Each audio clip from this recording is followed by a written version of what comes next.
hello and welcome back to our channel. Today, I have a heartwarming story for you, one that reminds us of the beauty of being unique. So, find a comfy spot, relax, and let's dive into the tale of the green frog and the swan. Once upon a time, nestled in a peaceful pond, shimmering with lotus flowers, lived a cheerful little green frog.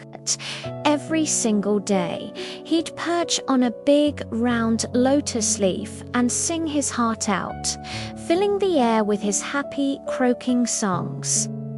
Life was simple and sweet.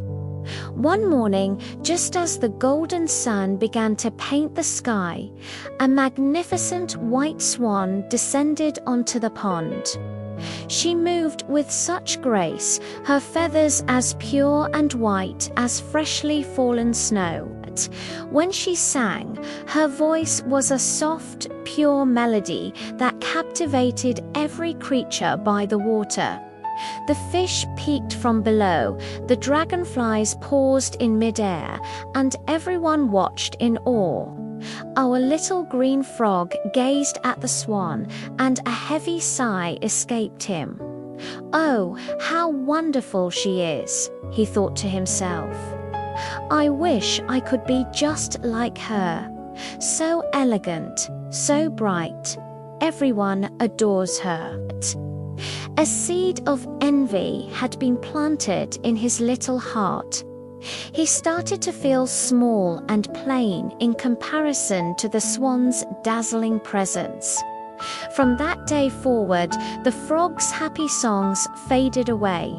He became obsessed with trying to be a swan. He'd stretch his short, stubby legs and crane his neck, trying to look taller and more graceful.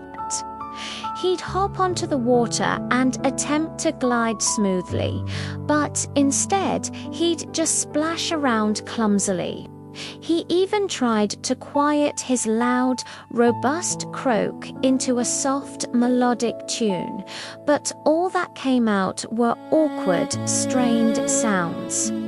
The other pond creatures looked on, confused by his strange new behavior. The beautiful swan noticed the frog's struggles. With a heart full of kindness, she glided over to his lotus leaf. "Dear frog," she said gently, her voice like a soft breeze, "why are you trying so hard to be like me? You have your own special beauty and your very own song. This pond wouldn't be the same without your cheerful voice." The frog felt a blush creep up his green cheeks. He was embarrassed to be seen. But I'm small and plain," he mumbled, looking down at his reflection in the water. "You're so graceful and beautiful. Everyone loves you. No one notices a little green frog when a swan is around." The swan smiled, a warm and understanding smile. "True beauty isn't about what you look like on the outside," she explained. "It's about being true to who you are.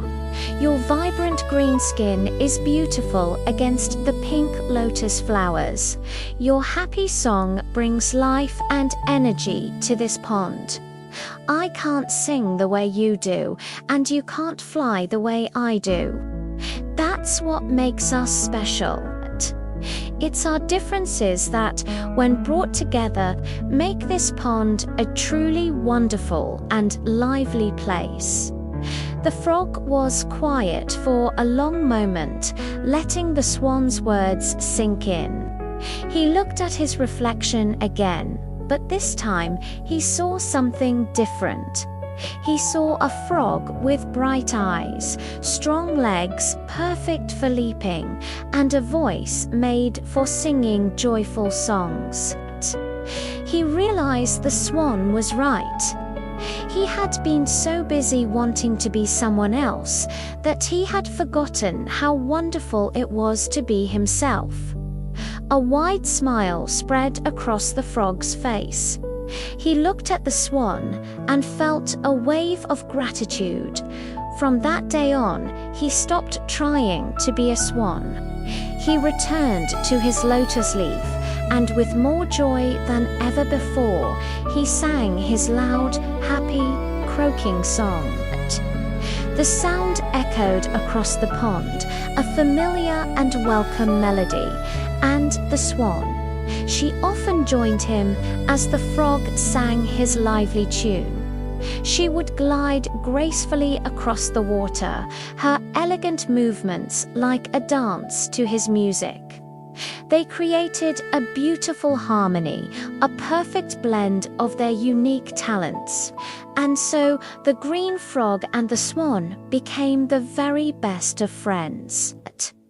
Their unlikely friendship became a living story for all the other animals in the pond, a beautiful reminder that every single creature is special in its own unique way.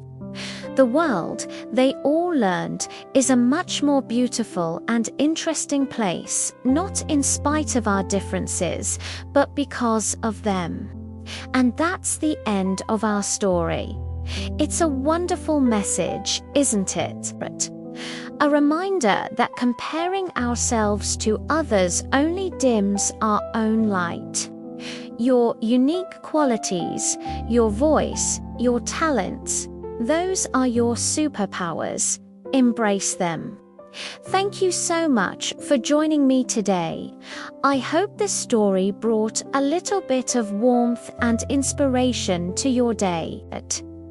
If you enjoyed it, please give this video a thumbs up, and do not forget to subscribe and hit that notification bell so you won't miss our next story time. Until next time, remember to be kind, be yourself, and keep shining. Bye for now.